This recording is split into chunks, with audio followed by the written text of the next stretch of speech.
I want to show you how to make text fading blur animation effect in Premiere Pro. Go over to your Type tool and type in some text. Then go over to Essential Graphics and make whatever changes to the text that you want.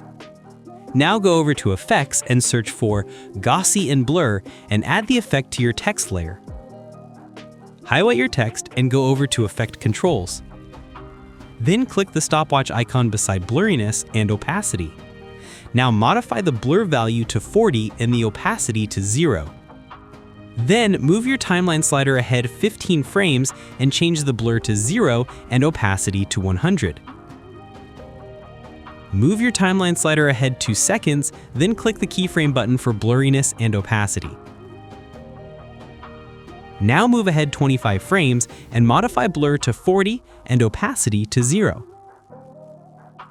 Everything is ready. Let's see the result.